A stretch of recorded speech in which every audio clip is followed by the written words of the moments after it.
ہو جائے اس کو نیچے کے دودھ کی ضرورت پڑا کرتی ہے۔ تو آج ہمارا حال بھی ویسے ہی ہو گیا ہے۔ اللہ فضل فرمائے، کرم فرمائے۔ یہ اسی لیے ہوا کہ ہم نے کڑوے گھونٹ پینا بند کر دیے، ورنہ ایک زمانہ تھا نظام الدین اولیاء کی بارگاہ میں، قطب الدین اولیاء کی بارگاہ میں، حضرت مجدد الفسانی کی بارگاہ میں، خواجہ باقی باللہ میں، حضرت خواجہ معین میں، غوث العظم کی بارگاہ میں ضربیں لگا کرتی تھی، ایسی ضربیں جس سے آپ کی تمام کڑواہٹ دور ہو کر آپ سچے اور پکے مسلمان بن کے خدمت گزار بنتے نظر آتے۔ وہ وہی کڑواہٹ تھی، آج ہم نے وہ کڑواہٹ بند کر دی، آج ہم لیٹ لطیف ہو گئے۔ اسی لیے ایک دوسرے کے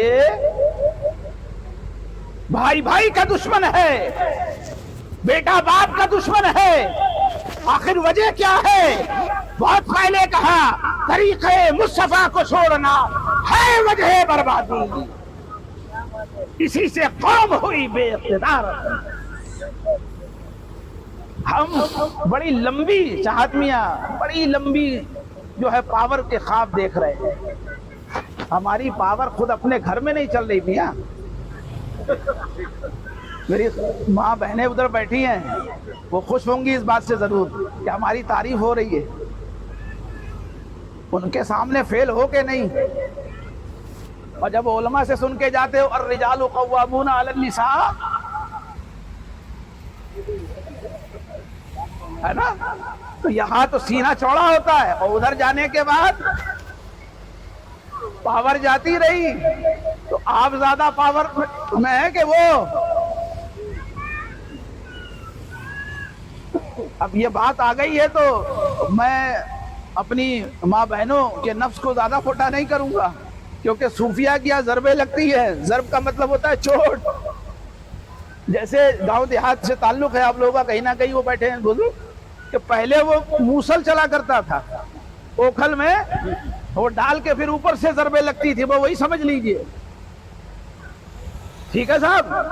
تو عورتیں جو ہیں انہیں بھی چاہیے وہ حد ادب بنا کے رکھے، اور مردوں کو بھی یہ چاہیے کہ وہ اپنی شان و شوکت کو سمجھیں۔ الرجال قوامون کا مطلب یہ نہ سمجھے کہ وہ محکوم ہیں اور آپ حاکم۔ آپ ان کے خدمت گزار ہیں، آپ ان کے خدمت گزار ہیں، کیئر ٹیکر ہیں۔ اللہ نے اس صنف نازک کی ذمہ داری، اس کی عزت کی آپ کو عطا فرمائی، تو عند اللہ آپ درجے میں یقیناً بڑے ہیں۔ لیکن کب؟ جب آپ عورت کو عورت سمجھتے ہیں، اس کو وہ عزت دیتے ہیں جو سرکار مدینہ نے بتائی۔ اگر وہ عزت نہیں دیتے،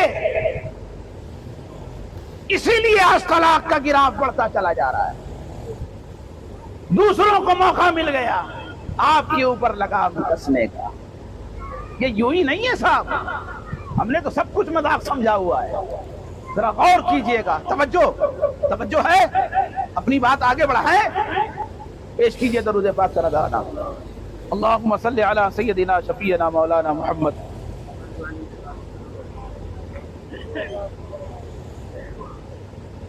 اب آپ نے آقا کریم کی حدیث پاک سنی، بہت تیزی کے ساتھ اپنی گفتگو کو آگے بڑھاتے ہیں۔ دل پر جو زنگ ہٹ جائے تو سمجھ لو کام ہو گیا۔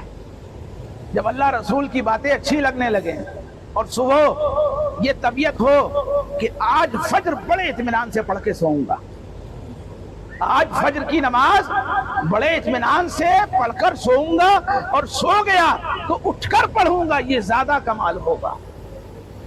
اور اگر ایسی کیفیت نہیں ہے وہی پیدا، تو سمجھو ابھی باقی، پھر مہرولی کا رخ کرنا، پھر ہمیں تکلیف وہاں دینا اور برابر دینا ہے، تیار اس کے لیے۔ ٹھیک، اللہ تعالیٰ آپ کی محبت قائم رکھے۔ آقا کریم ارشاد فرماتے ہیں، کیا ارشاد فرماتے ہیں؟ الفقر فقری، میرا فقر کیا ہے؟ میری سادگی میرا فقر ہے۔ سمپلسٹی اس کو آپ انگلش میں کہتے ہیں نا۔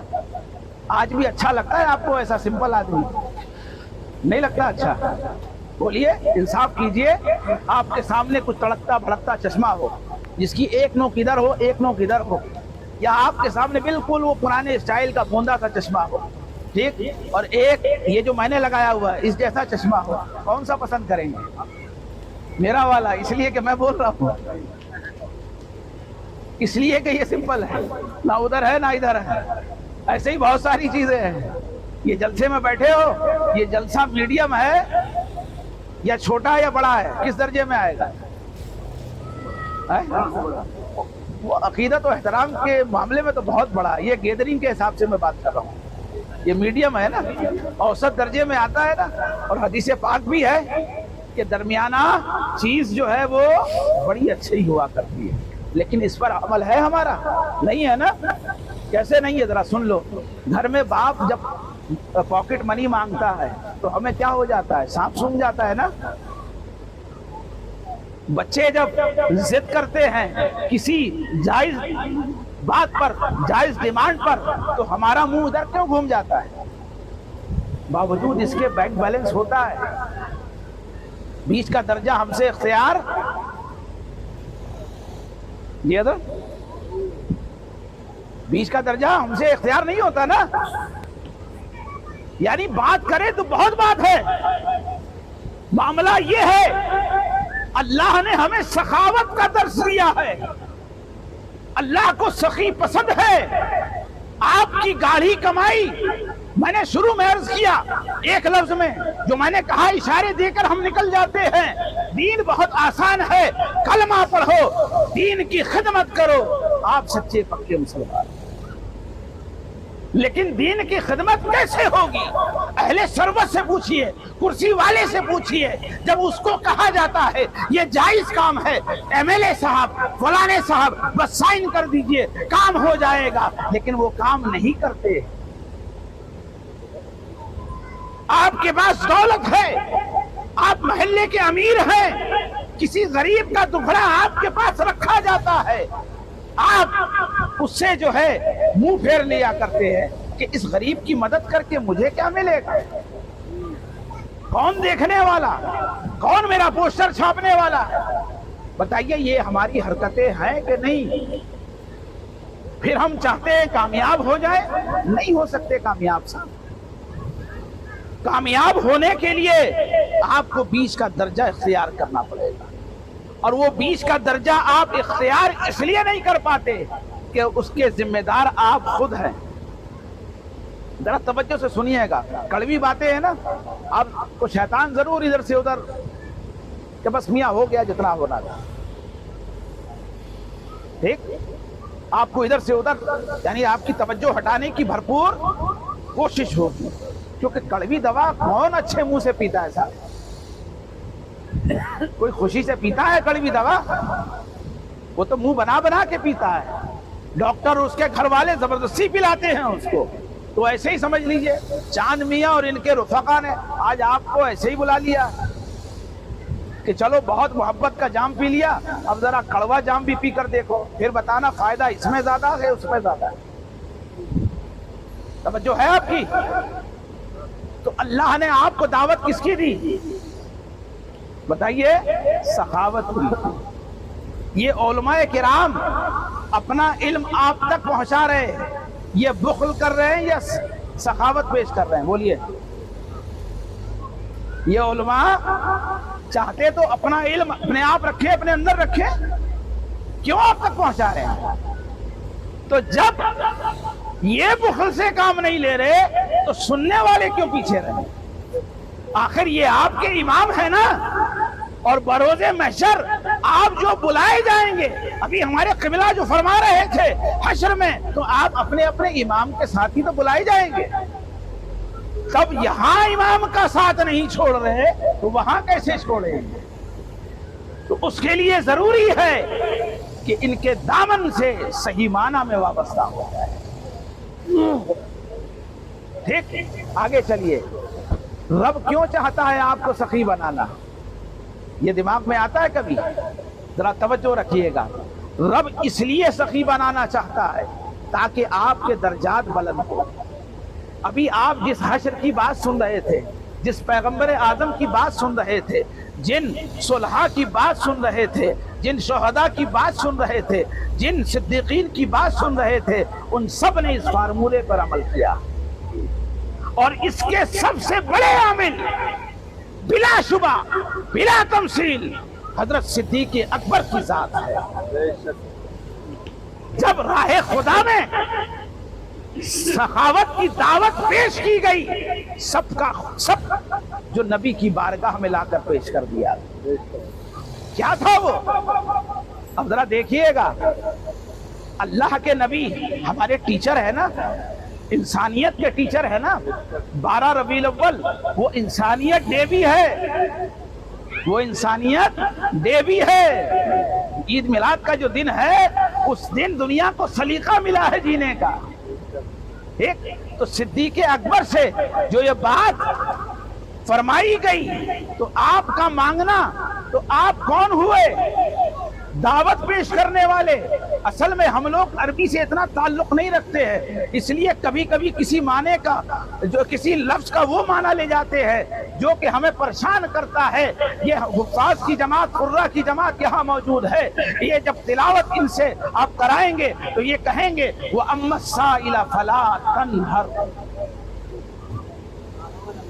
وَأَمَّا السَّائِلَ فَلَا تَنْهَرْ، مانگنے والے کو جھڑکو۔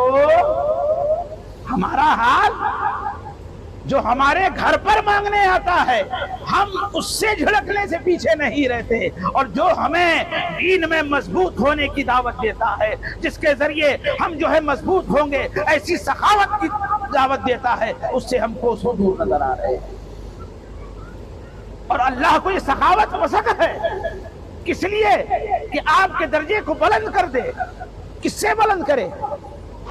آپ تو اشرف المخلوقات ہے نا، شاید اسی زوم میں رہتے ہوں گے، اور پھر یہ بھی ٹیگ لگا ہے کہ ہم عاشق رسول ہیں، پیغمبر آخر الزماں کی امتی ہے، ہم تو بخشے بخشائے ہیں۔ ایسا نہیں ہے میاں، ہرگز۔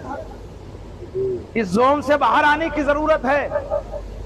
عید میلاد کا مقصد یہ نہیں ہے کہ آپ کو جنت کا سرٹیفکیٹ دے دیا جاتا ہے یہاں پر۔ یہ علماء یہ سرٹیفکیٹ لے کر نہیں آتے، آپ کو سائن کر کر کے دے دیتے ہیں، جائیے تو بھی جنتی، تو بھی جنتی، حضرت آپ بھی جنتی، آپ بھی جنتی، سب جنتی۔ ایسا نہیں ہے حضرت، بڑی محنت کرنی پڑتی ہے۔ دین بہت آسان ہے، بلا شبہ آسان ہے، اس پر قائم رہنا یہ مشکل ہے، اور ہم نے مشکل کیا ہوا ہے، ہم نے مشکل کیا ہوا ہے، کیونکہ ہم مانتے ہی نہیں۔ رب کو مانتے ہیں لیکن رب کی نہیں مانتے، سمپل۔ تو اگر رب کی ماننے کا ارادہ ہے تو توجہ، درود پاک کا نذرانہ، اللہم صلی علی سیدنا شفیعنا مولانا محمد وبارک وسلم صلاۃ و سلام علیک یا رسول اللہ صلی اللہ تعالی علیہ وسلم۔ ذرا بات آ گئی ہے تو ذرا غور کیجئے گا، بس لمبا وقت نہیں لیا جائے گا آپ کا، آدھے سے زیادہ گفتگو ہو چکی ہے، پھر کبھی موقع ملے گا تب انشاءاللہ آپ سے گفتگو ہوگی۔ چاہت میاں کو میں نے دعوت دے دی ہے، ہر مہینے بند کمرے میں صحیح لیکن دعوت رکھی ہے، جہاں حضرت اصلاح پر بات ہو، جہاں اسی آیت کو جو میں نے پڑھا ہے وَيُزَكِّيهِمْ پر بات ہو، اور ابھی جو میں آخری میں آیت عرض کروں گا جہاں اس پر بات ہو۔ یہ جو کام چل رہا ہے یہ چلتا رہے کھلے میدان میں، اس کی بھی ضرورت ہے اور اس کی بھی ضرورت ہے۔ یہ ظاہر کا معاملہ ہے اور وہ باطن کا معاملہ ہے۔ تو ایک ظاہری اعتبار سے تو سچے اور پکے عاشق ہیں، اس میں کوئی ڈاؤٹ نہیں ہے، جو ڈاؤٹ کرے وہ بھی عاشق، جو ڈاؤٹ کرے وہ بھی عاشق۔ سمجھ گئے آپ؟ یہ دعا ہے، کہہ دیجئے آمین۔ میں نے کہا نا صوفیہ بہت ساری باتیں ایسے ہی کہہ جاتے ہیں، اور اس کی بھی ضرورت ہے کہ آپ باطنی طور پر بھی عاشق بنیں۔ جب باطنی طور پر عاشق بن جائیں گے، یقین جانیے اگر آپ کے پاس مسجد کا متولی آئے، مدرسے کا مدرس آئے، کسی بستی کا ذمہ دار آئے اور آپ کو کوئی نیکی کی دعوت دے تو آپ فوراً لبیک کہتے ہوئے اس کے ساتھ کھڑے نظر آئیں گے۔ وہ جب ہی ہوگا کیونکہ وہ آپ نہیں بولیں گے، آپ کا عشق بولے گا۔ آپ کی محبت بولے گی. تو اگلی بات کی طرف چلیے. اللہ تعالیٰ آپ کو آپ کے اعمال کے ذریعے فرشتوں سے بلند مقام دینا چاہتا ہے. سمجھے آپ بات؟ اب جب یہ انعام دینا چاہتا ہے تو امتحان بھی ہوگا نا. بھلا دنیا میں کوئی ایسا بھی انعام ہے جو بغیر امتحان مل جائے؟ ان سے پوچھئے اس جماعت سے کتنی کٹھن محنت کے بعد یہ یہاں پہنچتے ہیں. یہ یہی جانتے ہیں, ان کے علاوہ کوئی دوسرا نہیں جانتا. تو امتحان ہوگا, اور امتحان کس سے ہوگا؟ وہ نہیں جو ایک نام سنتے ہیں آپ شیطان, فٹ سے کہہ دیتے شیطان شیطان شیطان. نہ, خود آپ کا امتحان آپ سے ہوگا. توجہ ہے؟ آپ کا امتحان خود آپ سے ہوگا, کیونکہ آپ کے اندر ایک نفس ہے جو بار بار ابھارتا ہے, بار بار ابھارتا ہے, بار بار ٹگر آؤٹ کرتا ہے, اور آپ کو چین لینے نہیں دیتا. تو آخر اس کا علاج کیا ہے؟ اب علاج کی طرف چلیں, بس اس کے بعد صلاۃ و سلام. ٹھیک, علاج یہ ہے کہ ہم تسلیم و رضا کے پیکر بن جائیں. تسلیم و رضا کے پیکر بن جائیں. اب تسلیم و رضا کیا ہے؟ عام ڈیفینیشن یہ ہے, اللہ سبحانہ و تعالی نے آپ کو جیسا جس حال میں پیدا کیا اس کو مان لیجئے اور اس کے مطابق زندگی گزاریے بغیر اف ان بٹ کے. یہ ہے تسلیم و رضا. سمجھ گئے صاحب؟ لیکن ایسا ہم نہیں کرتے, ایسا نہیں ہوتا. توکل علی اللہ نہیں ہے, خدا پہ بھروسہ نہیں ہے. سورہ ملک کی تلاوت خوب کرتے ہیں لیکن اس پر بھروسہ نہیں ہے. الا یعلم من خلق خوب پڑھتے ہیں, رب کا ارشاد ہوتا ہے کیا میں تمہارا رب نہیں ہوں؟ تو ہم کہتے ہیں ہاں رب ہے, وہی دینے والا ہے, وہی نوازنے والا ہے, لیکن ہمارا اس پر یقین نہیں ہے. اس کی ذات سے سچی محبت کرنی ہوگی, اور جب آپ محبت کر لیں گے یقین جانیے آپ کو کامیابی یہاں بھی ملے گی اور وہاں بھی ملے گی. اب میں نے آپ سے کہا یہ علاج ہے, توجہ سے سنیے گا. شاید ایسی گفتگو ہمارے اسٹیجوں سے اب غائب ہو گئی, بڑی معذرت کے ساتھ, لیکن وہ وقت آئے گا انشاءاللہ لوگ آئیں گے ان صوفیہ کے مجاز کو لے کر, ان کے پروگرام کو لے کر, اور اسی میں کامیابی ہے. جب تک آپ اندر سے سچے پکے عاشق نہیں بن جاتے کامیابی نہیں ہے بھیا.